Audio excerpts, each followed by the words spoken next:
Yeah, Anyway, I just thought it's gonna be really it's like I said, I don't think people understand like how game changing this is gonna be. And the funny thing is this disproportionately helps our side. yeah, the left won't use it, and better, the left will crash out about it. They will crash out about like the people with the AI models, and all of our side will just be like, "We're having fun over here, right?" Yeah, exactly. This actually largely, one of the things I've been thinking about recently, Yeah. because it's very clear that like we are creating a wider movement here, and that there are people within the movement who see each of us respectively to be like leaders within that particular movement. And I was like, what does that mean? Like, how should I think about this role or responsibility, right? Yeah. If I was a leftist, obviously the thing you say is the stupid thing, which is like, go out there, protest, go out there, vote, whatever, right? But Yeah. it doesn't really do anything in the long term. I mean, voting helps, but like only during election season and stuff like that. Yeah. You know, you can try to draw attention to yourself, but that really seems pointless. And so I've been thinking a lot more about like, well, one of the cool things, and one of the things that really drew me and has gotten me so excited about where the movement is going, and I talk about it every time, is the creator community that's building around this, right? You know, The thing you don't understand, man, is like you are directly equipping like the Skybrow cinematic universe people, because a lot of them don't right? have Like, it. I Have want this, you know. to create infrastructure that they can build, and then build out further entertainment stuff, build out further infrastructure, makes their games more fun. So like, I want the thing that I'm building to be useful to the people in your, you know, game world, for example. Yeah. But when I think about this, like, I want to be doing this only just to show people that like, I'm an idiot who doesn't know how to code.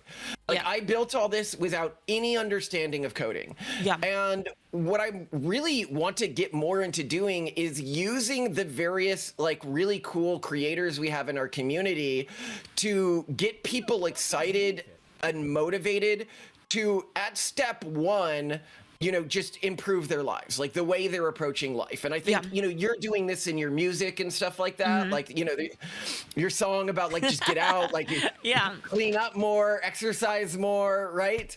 The whole thing is about making everybody right, because again, like, you know, as like people who are kind of at the forefront of it, like, you know, regardless of like how big we feel we are, like we have a lot of influence in terms of like there's a lot of people counting on us, right? So and you know, and so like having these things to like not just be like, hey, let me like make myself as good as possible, but giving other people the tools, giving other people, you know, the methods to like better themselves. It just creates like so many, you know, like it just powers everybody up, which is insane. Well, it's insane because still talking about just self-improvement before we get to like the ultimate of where I want to go in terms of influencing people. But in terms of like, I think a lot of people in this wider community at one point were part of like red pillism or MGTOWism or, you know, sort of like performative virtuism of like different kinds, right? That we saw a lot in the sort of proto online right space. And I think there was a desire to come out and be like, okay, well, some of the things you guys are saying are a bit extreme and probably won't actually improve people's lives or their relationships with the other sex or their, you know, and so it's like, what if we could have a more moderated, more actionable vision of sort of life advice and aspiration?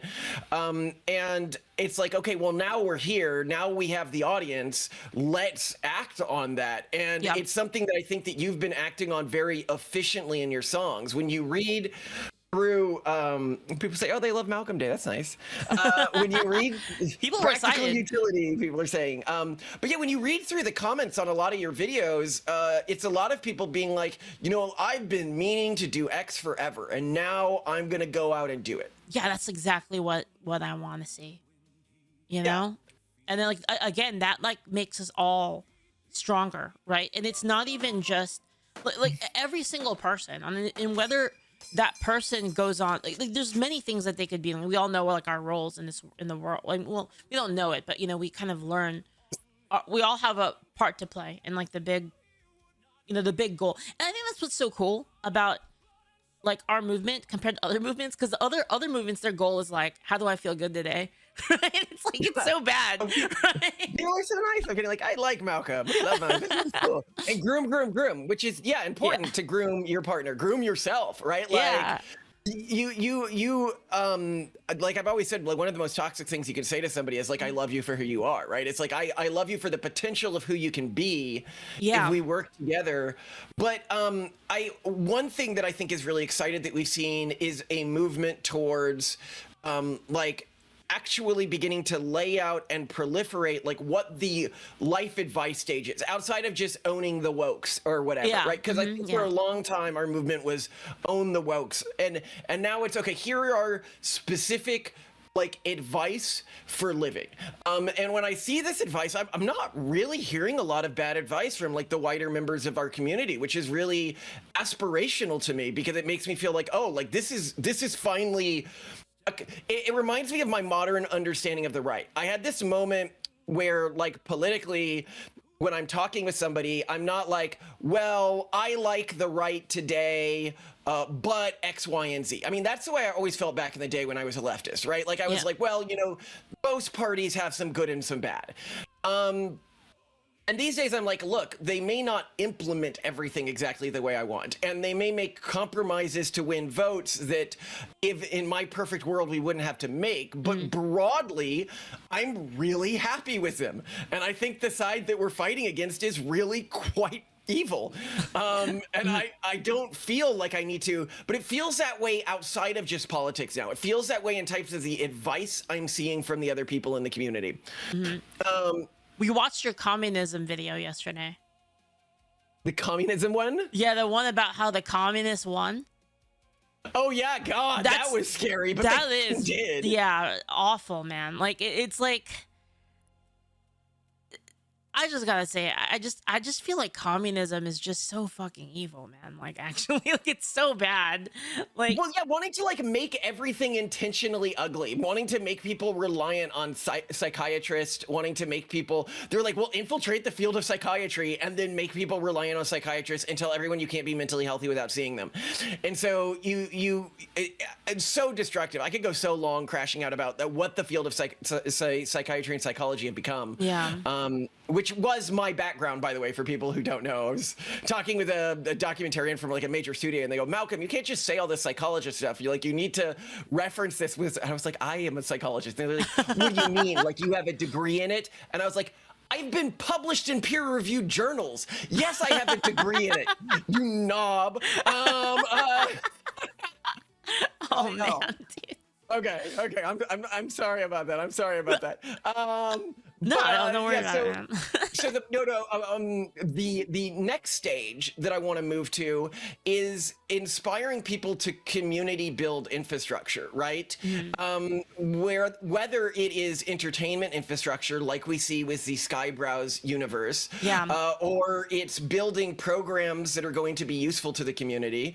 Like when you look at RFAB, it's not just the VTuber software. If you go to our video creation software or our image creation toolkit, like there's some of the more comprehensive ones out there. And at better prices than a lot of the others, because I'm not really in this for the money. I'm just in this to build as many tools for people as I can. Maybe in it for the money one day, but for now, like the AI card game or whatever. And I'm just gonna keep adding stuff. I think the community, but like it'd be so cool if we could reach a stage where, in the same way that like Skybrowse comes out there and inspires a bunch of people to make all of these really great songs and stuff like that. Like, and as I said, I think some of the people in his universe make songs that I prefer. Like, these days, I prefer Holy Ball to Skybrowse. Like, my favorite of the songs are Holy Ball songs. Damn. Holy Ball might be, Holy Ball's here sometimes. I don't know if he's here right now, but I'll make sure to tell him that. Like, a negative thing about Skybrowse is it's actually almost affirming to aspire someone to create something in a format that you invent, and within like a year of inventing it, there's people who are at your level, right? Yeah. And who very clearly credit you as like I got this from him, right? Like this is his format, right? Yeah. I mean, I'd love it if we could see that more with the creative space, with vibe coding, with other things like that, right? Which would get me really excited. Mm-hmm. Like, what does it mean to be a member of the movement? If I'm like sitting down and doing something, you know, back in the days, like, what did it mean to be a member of the red pill community? Like, you would go, if you remember the red pill subreddit. I loved the red pill subreddit. I'm not a Reddit person, so would go out on dates. They'd go out on dates, and they'd come back and they'd be like, field report, and they'd like talk about like the various and like nerdy red pill strategies they had tried out on the date. And like half of them are probably like making this up, right? But it's like, what is their labor for the community? It's coming up with dating strategies, and it's posting on the subreddit, right? Yeah. And it's like, what's cool is we're beginning to see a transition of like and that for me as like a leader of a community, if it's just people talking about the things I'm saying, that's pretty lame, right? I don't know, to me that's not as exciting. But if it's people being inspired to build wider universes, yeah, that's crazy. and you do such a good job showcasing it too, right? So, you know, you then come on air and you'll show all of these small creators who have created stuff. Yeah, I'm trying to do it a lot more. I'm trying to get like compilations of ones I should watch from, you know, my editors whenever I have time. I try to do them like in a big block so you can just release it as like one big video. Yeah, somebody's like Asmongold needs to do that more. Yeah, I mean, this stuff bubbles up. I think that Leaflit was the first one to really capture this, right? I mean, Skybrowse had the idea, like, what if I create content that's derivative of these various VTubers to create more sense of community within this wider political sort of orientation that's emerging online. And then people started reacting to it. And while we've had other major creators, whether it's, you know, Asmongold or Nux or whatever, react to this stuff, I haven't seen anyone do it in as concerted a way as Leaflit does it, with as long of like, we're doing everything. Even the videos with like 500 views, 10 views, I'm going to put them up here. Because they appear to be high quality. And I think that does a lot, which is really cool. Yeah, it's kind of like it's such a good strategy, like, you know, for multiple reasons, right? Like, not only does it help propagate the meme more, right? Because people become more invested in it when they see familiar faces, but not only that, but it's almost like healing, right? To like, you get shitted on every day, you get called all of these things, and then you see someone, you know, feature you in the thing in like a way that looks cool, and it just makes you feel like, it makes you feel good, like, you know, my effort is seen or something like that, you know? Well, no, I mean, it does feel cool. I remember the first time I started seeing like myself appear in these, and I was like, oh, it's like I was invited to the cool kids party, right? And for people who don't know, right now is my 20th high school reunion, and I skipped it because I was like, there's like 2,000 people at a time, like 20,000 people usually watch these streams. I'm like, why am I going for, but it was hard for me to get over that FOMO. And I talked with my wife about it a lot. I was like, well, you know, you only get one 20-year reunion. I missed my 10-year reunion. Like, should I go? And she's like, well, no, it's like a 20 whatever hour drive. Like, actually be logical about this, Malcolm. Do these people matter, right? You could go online and talk to people who like you and admire you and who you're part of a community with. Or you could go and try to show up strangers who you haven't talked to in X many years or whatever. Yeah, effectively strangers, because you haven't really kept in touch with them and stuff, right? It is weird. It is a weird ritual that we do. I mean, I understand it. It's like for the nostalgia. It's just, I don't know. Well, this reminded me. So I then started like to deal with this. I was like, you know what? If I just had like rules that I lived my life by that helped me not feel cognitive dissonance around obviously correct decisions like this. So one of the things I did, it's sort of inspired by some of your videos, is I built an expanded list of sins. So, okay, Leaflit, like, chat may not know this, but like one of the things that we did when we became Christian, like my wife and I, is we built a new denomination. And so we built a new religion. We're crazy cultists.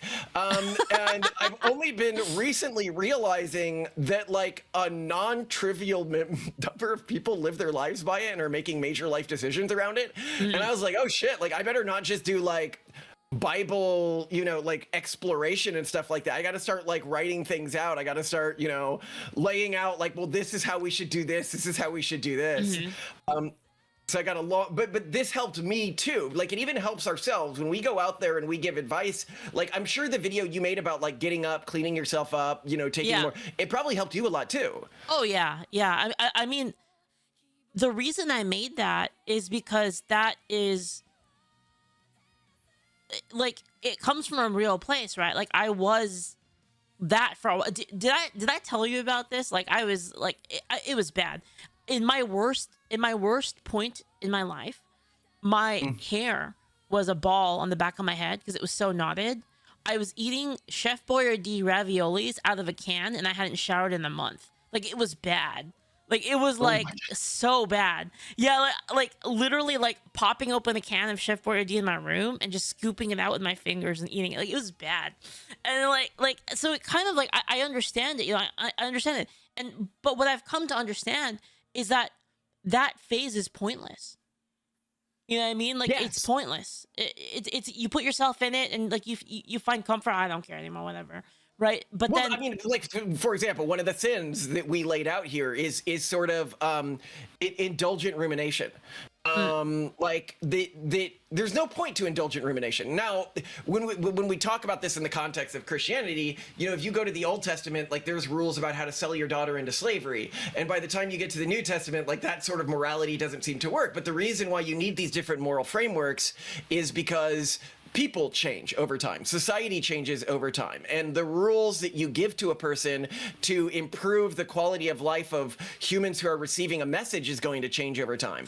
And I was like, oh, well, like Jesus didn't need to explain people, okay, now it's really important that you don't spend a lot of time like ruminating on your mistakes and stuff like that, or like indulging in self-pitying, because that wasn't a problem in ancient Rome, right? But that doesn't mean that it's not useful for us to sort of collate all of these modern society sins. And so that's one of the things I want to do later on stream with you, is for you to come up with any sins that I may have missed that I should add. Sure.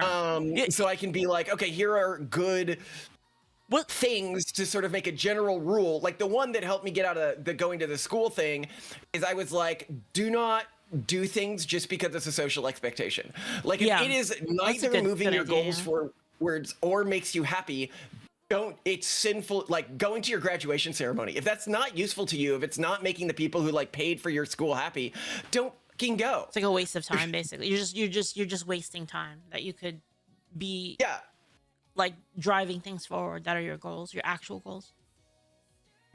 And the other one that was tied to that like I hadn't thought of is I realized how much of my behavior when I was younger was motivated by the pleasure I got showing people who had looked down on me that I was better than them now. Revenge, kind of. Revenge. Yeah. That feels good though. I think you can utilize this. Like, I don't think that indulging in that emotion is bad in and of itself, but I think indulging in it while chasing ineffective actions or actions that are self-sabotaging, like that make other people look down on you because you're like coming into the room and like, I don't know how to say this, but I'm kind of a big deal, right? Like, here's my Wikipedia page, right? Like, that is sinful, and that's something that I should move away from as a behavioral pattern. And I think, I was gonna say it's kind of interesting because it's the kind of thing that you don't really realize is bad until like later.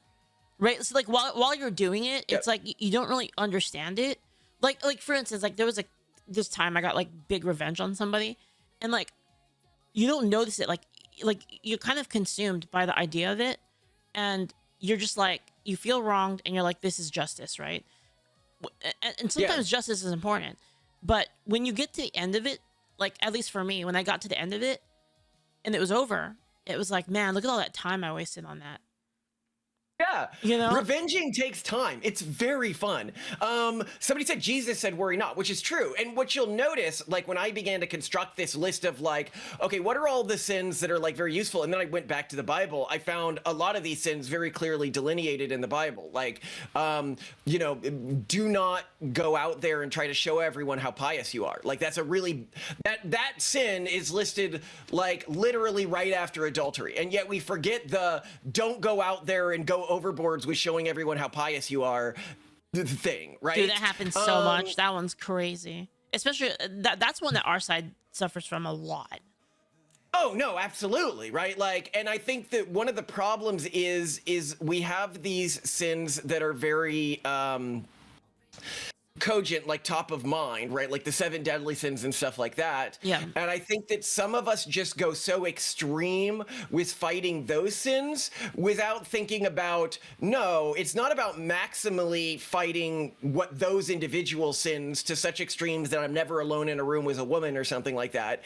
It's expanding the list around what those sins were meant to protect us from, which was living ineffective, bad lives for no reason, right? I think it's interesting because I was watching some of your analysis of like kind of the nature of God and like how God does not handle situations in a small time frame. Like God looks at, like it's very obvious and clear that God has a big picture sort of view of things. And I forgot what I was gonna say. Damn it. I lost the thread. It was so good though. Keep talking. I'll remember it. Okay. No, somebody said here that I'm not heretical. I just sort of see things differently. And the answer here is you're saying that because I don't say anything that heretical on Leaflit streams. I know that she has a Christian audience, so I don't go into the things that make my brand of Christianity, which I am an absolutely fanatical believer of.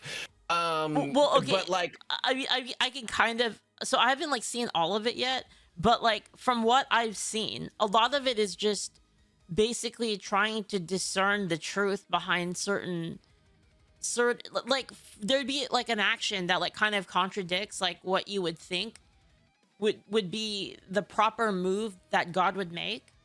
And this is like in the Bible too, right? Like this isn't like just making shit up, right? This is like a story in the Bible where God does a certain thing, and then in another case God does a different thing, and it's like, why is that the case? And it kind of goes to the nature of God being not based on rules and based on, was it results, basically, right? Yeah. So that's a lot of, if you've watched the recent tracks that don't go into, somebody's like, watch track 8, and that's where you get the halfway through broader thing is if you've noticed, like, because I think you went through our Genesis, you watched our Genesis one, right? I watched the one recently. I think it was like either this week or last week. It was the one killing babies one. Yes. That's why the killing babies one. We're like, no, God definitely is okay with killing babies. Like he told Saul, kill all the babies, kill all the children, kill all the women, and Saul's like, I saved a few sheep, and then God was like, I'm making you not king. He saved a few sheep and the king, Agag. But the point here being is a lot of people are like, oh, the times in the Old Testament where it says, kill everyone, right? Like kill even the women and sucklings is what's used. So it's, breastfeeding babies. You can't be like, these are sinful. They're clearly not yet. Yeah. People are like, oh, that was just war back then, right? Like whatever. And I'm like, sorry, you're not engaging with the text. Yeah. God actively chose to remove Saul from a position of kingship for not carrying this out. Yeah. Right. The fact that God did that, and then they can say, well, Jesus said that he removed the old laws or the old, and it's like, no, it's the same God in both. God didn't like mature or something. Yeah. The idea that God changes his nature because of a realization doesn't make sense if you are to actually simultaneously believe that God is omniscient and beyond the scope of time. Right. It doesn't make sense. You can't say both. Saul for disobedience. Yeah, disobedience about not committing genocide. Right? Like what I mean by that is clearly that was and these words are so charged in today's society. But I think the reason I did that video is I think we need to remember, I think what Jesus sort of came to show is like, well, remember, like, all of this nice stuff and charity is still something that should be part of our religion, and we shouldn't forget that. Whereas it wasn't, and now we forget all the other stuff. It's just like we've drifted too far into the sort of brutalism direction. And I think that now we're drifting too far in the other direction. So there's sort of a like a picking and choosing. Like, people don't want to engage with any, and I guess this is why people would call you heretical, because people don't want to engage with the tough questions. They don't want to even ask. They're just like, well, you know, go ask a priest or something. That's always the answer I hear.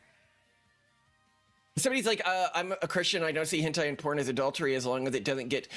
Yeah, so if you look at, there's some reasons that I wouldn't even particularly see it as adultery. So if you consider like masturbation in the time of the Bible, what would you have been masturbating to? I consider porn clear adultery, but hentai I don't, or drawn porn I don't. It would have been to drawn images, right? Because you wouldn't have had people, right? And so we're commanded not to look. Like statues?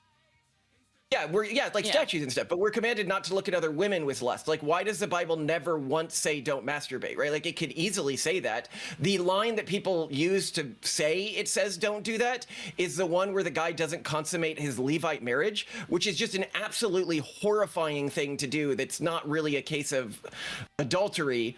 Yeah. I don't know if people care about that story and how it's misinterpreted. Basically, do you know the story I'm talking about? Vaguely, yeah. So in Jewish tradition, when a brother dies, you get married to the sister. Okay, I know this one then. Yeah, go ahead. Yeah, and I remember he was it's very important because, you know, women can't really function in these societies by themselves. They need to have kids. They need to carry on. Like, this is why it makes sense to give any thoughts on the Book of Enoch. Well, that's I go in. I don't want to go too far into my spicy, but if you, I don't know anything about that one. It was a very moral thing to give your brother's now widow children so that she, one, had a reason to inherit your brother's land because it's genetically related kin, and two, she had young boys to take care of her, which were really important. A Levirate marriage, sorry, I called it Levite marriage. Anyway, so Levirate marriage, and he was doing basically the grossest thing you could do. He didn't say, I won't have sex with you. He was having sex with her and pulling out before impregnating her, treating her like a human oni hole. Like, that's like absolutely horrifyingly disgusting. Yeah. And so it makes sense that he was an ona hole.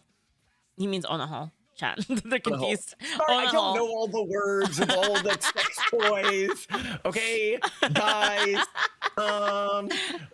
I could go really far. I actually thought one of the things that I wanted to talk about, like, after the chat built up, is I want to talk about Jews.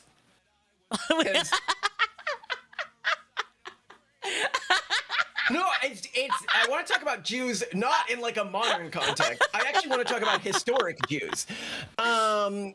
Because I know, like, what I love talking about you is as I can bring up a nerdy historical stuff with you that, like, often you won't. So, like, do you know about, like, the actual difference between, like, the Sadducees and the Pharisees? No, you said you were going to talk about that today. What? Yeah, okay, I'll just go over. I mean, maybe too early in the stream. We can talk about. A little bit. Have you seen Juice Jew Star? Juicy? No, tell me about the Jew Star. Hold on, no, it's just a meme. I'll just send it to you. You can check it out on. I would show. Okay, you know what? I'll just go straight into the Jews because it's fun. Okay, and very. This came to me because I think I was watching one of the other streams I did with you. Yeah. Somebody, when they were talking about the Jews, was saying they killed Jesus, and. This is, to get into this, it's super offensive to get into this to Jews, but it's offensive in a weird way where I'm like, actually, they didn't. And that's actually a very offensive thing, because I always love it when I say this around Jews, and they're like, wait, hold on, what are you about to say, right? And it's like, actually, the Sadducees killed Jesus, and the Jews of today are the descendants of the Pharisees who didn't even have control of the old temple. When they prayed to, like, the Wailing Wall and stuff like this was a group that had fewer beliefs in common with them than they have in common with Christians by an enormous amount. And I think a lot of Christians today are unaware of this. And so it's very, I don't know like, anything let's about go this. into the belief differences between the Sadducees and the Pharisees. Because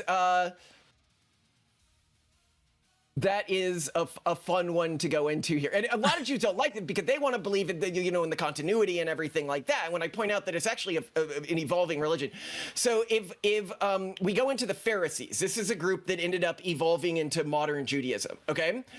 So they accept both the written Torah and the oral Torah. So this would be what we call the Old Testament. Now, the Sadducees did not accept what we call the Old Testament. They only accepted the first 5 books.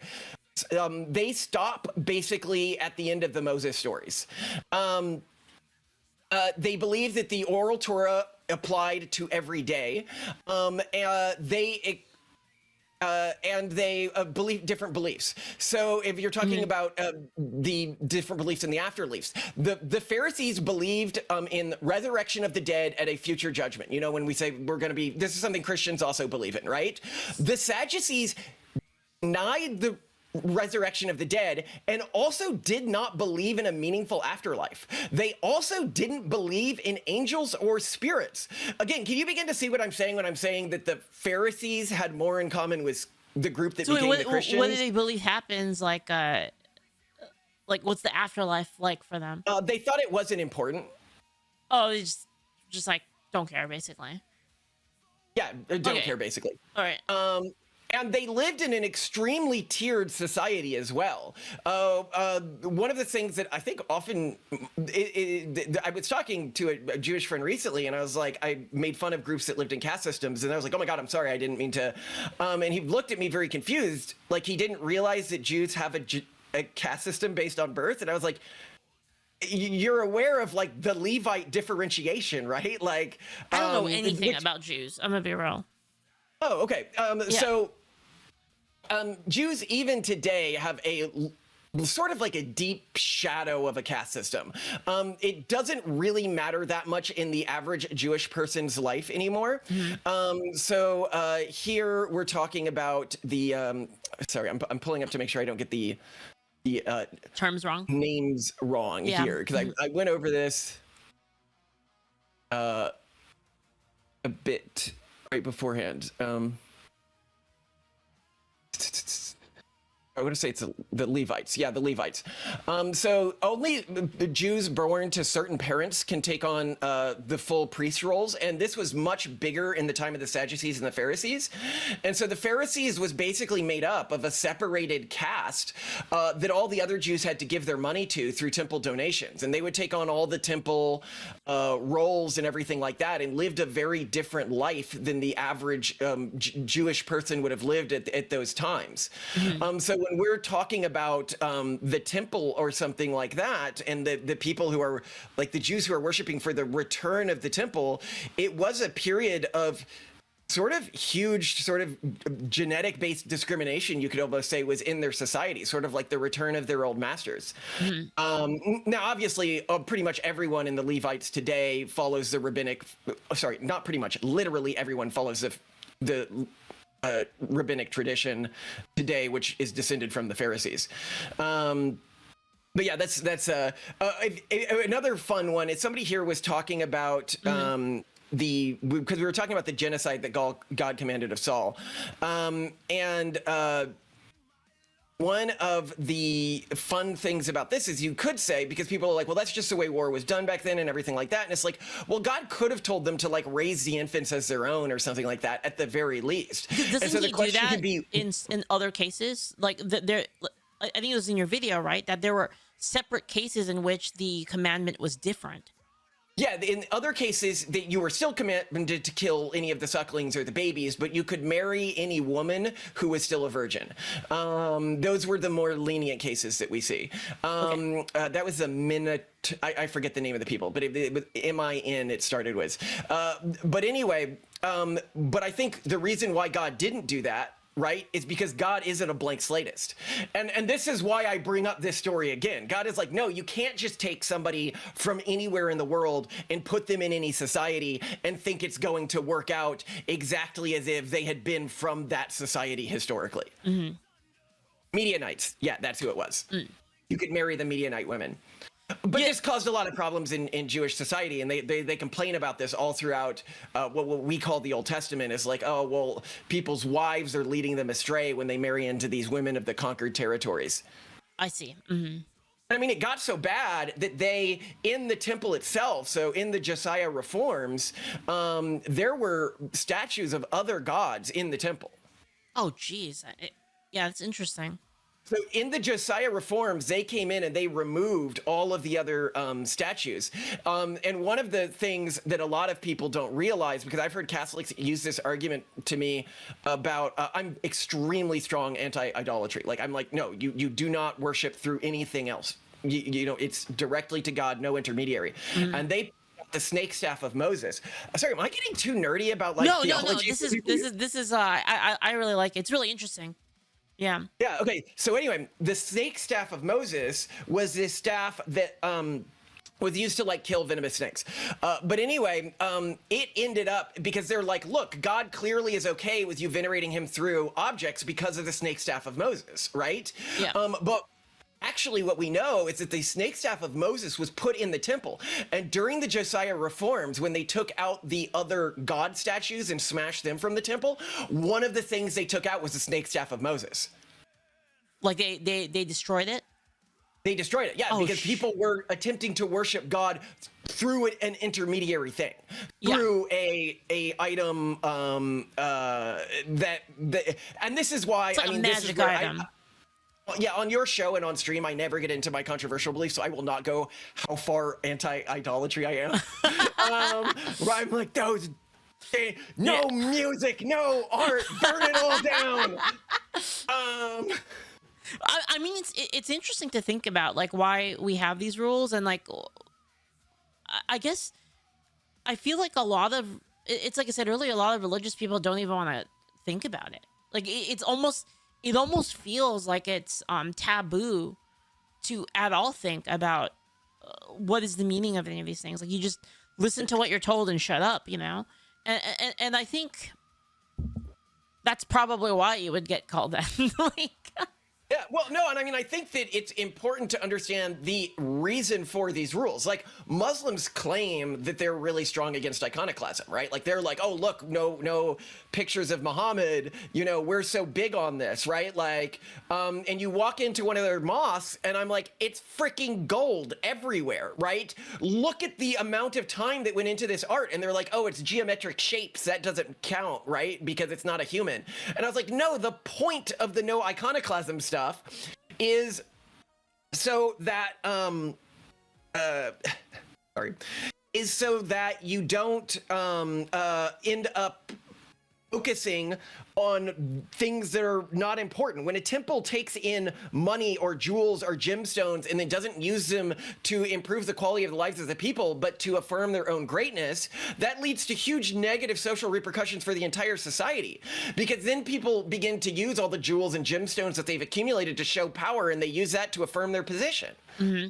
I mean, not only that, it sort of almost discredits them in terms of the good that they do, and a lot of times, right? Because then, oh, absolutely, yeah. Whenever I go and I see, you know, creatures like those what do you call them? Like those like super, are they super Baptists? The ones that like they fly around on stage and stuff like that. Oh, that's called prosperity gospel doctrine, and it's often in Pentecostalism, and I think it's really bad. But I mean, everybody knows prosperity gospel is just for scamming old people, and it's like truly evil stuff.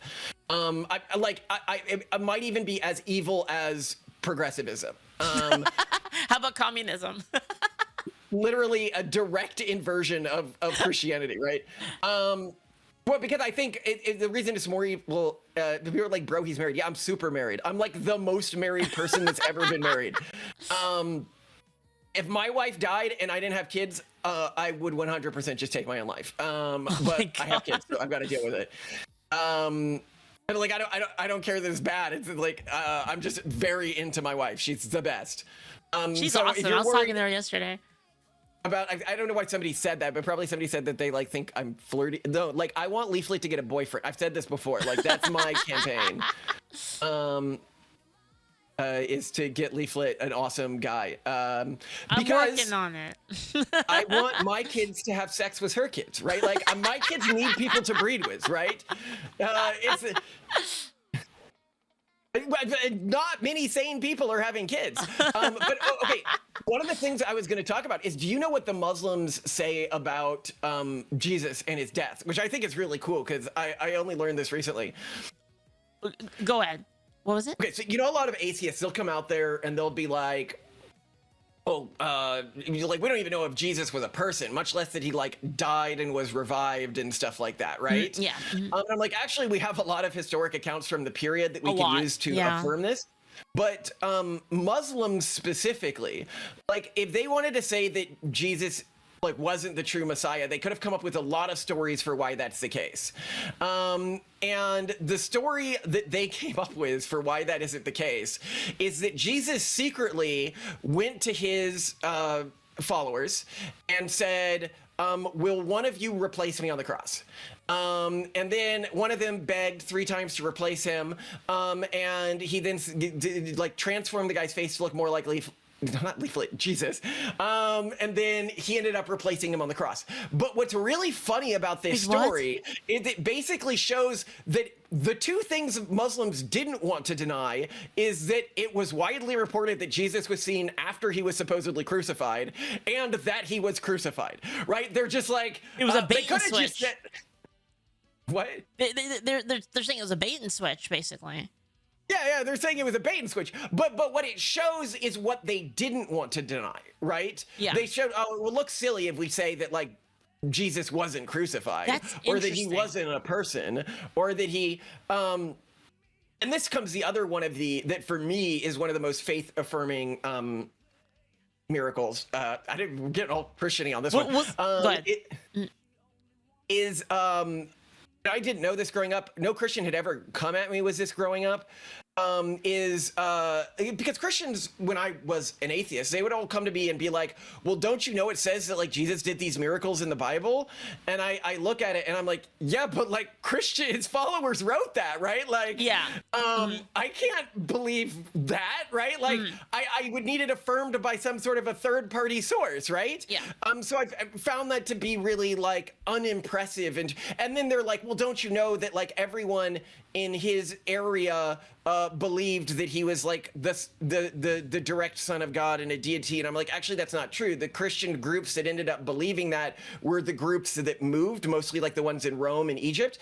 And the Ebionites who lived around where Jesus lived thought he was a Jewish Messiah. But anyway, the miracle that I found really affirming was that if you look at the ancient like Jewish texts from that period, they start to report that like all of the temple miracles have stopped working, or were working in funky ways. What the temple miracle? So they like the things that were happening in the temple that were miracles just stopped. Like they just all stopped. Yeah, so there were 2 big ones. One had to do with the door. The other one had to do with a ceremony that they did around a goat, and they had a piece of paper that would like turn red or something if the ceremony was accepted, and it stopped turning red. And this is actually really important. I mean, if you take my understanding of what Jesus meant, which was that he allowed you to communicate to God without the temple, like he was sort of man's conduit to God outside of the temple, to create an iteration of the faith that was historically Judaism that didn't need a temple anymore. And so, when he ended, the fact that the Jews record this, the temple stopped working the way it used to work. And a lot of Christians don't. I didn't know this when I was a Christian. You know that the temple was only destroyed 40 years after Jesus' death. Literally was in a generation. Damn, that's crazy. I did not know that. Yeah, to prepare for a world without a temple. Yeah. The other interesting thing too is didn't the Romans also write about it? Like there were a lot of Romans that were not really into Jesus being God resurrecting and stuff. We have some Roman writings that mention him, but it's not clear if he was added later. or if he was added because these scripts, we only have them because Christian scribes preserved them, right? Oh, true. That's true. Yeah. So but I know for a fact that Christian scribes didn't preserve the Jewish scripts. The Jews have a very good tradition of preserving their own religious history. So I wouldn't. People are trying to ask me. I don't want to go into my more heretical stuff, so I'm just saying on the stuff that we all agree on, right? You can watch that on the what was that, your track series, right? That's the one that the track 8, if people want to go right in and be like so I'll just lay it out for people who want to hate on me and be like, you're the worst Christian ever. While I am a biblical literalist, this is going to sound very weird to people, I'm also believes that biblical literalism leads to a materialist monist interpretation of Christianity, which basically disagrees with almost every part of the Nicene Creed. So yeah, that's why I don't talk about that, because a lot of Christians are like, wait, you don't think people have souls? I'm like, no, I think the Bible makes it pretty explicit. And they're like, wait, you only believe in one afterlife, the one where we're all raised again, not an immediate heaven? And I'm like, yep. Is that wait, the hold on, wait. Like, as in, like, you're dead after you die, and then it waits until, like, I guess you gotta respawn? Yeah, so if you think about the way a lot of Christians think about things, there's sort of two heavens. There's like the heaven you go to immediately when you die, and then there's a heaven where we're all raised again on earth. Interesting. Okay. In the distant future. Yeah. Mm-hmm. And I've always thought that was a little silly. It's like, why not have just the heaven where we're all raised again on earth, which is the one that the Bible focuses on a lot more, right? So what happens? Do you just like skip? Like, it's just like you just black screen out? You skip? The Bible actually describes it. They describe it as being like going to sleep. So in your eyes, it's like a flash. It's like you just wake up and you're back again, right? And nothing has changed. But yeah. Oh, interesting. That's the more heretical. I have a question, actually, because this one I've wondered, and this one's actually on my notes because it kind of ties into this. So like you're very anti-life extensionism, right? Yep. Sorry, somebody said, what about Sheol? Sheol, I mean, in the ancient Jewish tradition, it's very like, if you go to the old Jewish stuff, it's not exactly an afterlife in the way that we would think of an afterlife. It's sort of like a shaded existence. Anyway, yeah, continue. What was your question? I was gonna say anti-life extension. Yeah, why am I anti-life extension? You want me to go like hard on life extension? Yeah. I'm curious. So I'm pro like reasonable life extension. I am not pro like living forever because I think that destroys society, right? You're going to have people accumulate power. Like, imagine if the boomers lived forever and we maintained our existing social structure forever. It would be terrible. But wouldn't you want good people? Wouldn't you want good people to live forever? Unless you're trying to say that eventually we all become that. I think enough of us become that it's just not worth it, right? If you look at the way society has evolved with every generation, even explaining to like a boomer or somebody from the greatest generation the way like the online right works and stuff like that would be very difficult, right? Like if you look at the hippies, they were like the first people who were like generation that was like, well, maybe we don't have to all kill each other, right? Like maybe we can just like all love each other and whatever. But they made some major mistakes in how they implemented that, and then the next generation tried to improve those mistakes and made further mistakes, and then the next generation. And I think that we can only see this by really looking at the failings of the generation before us.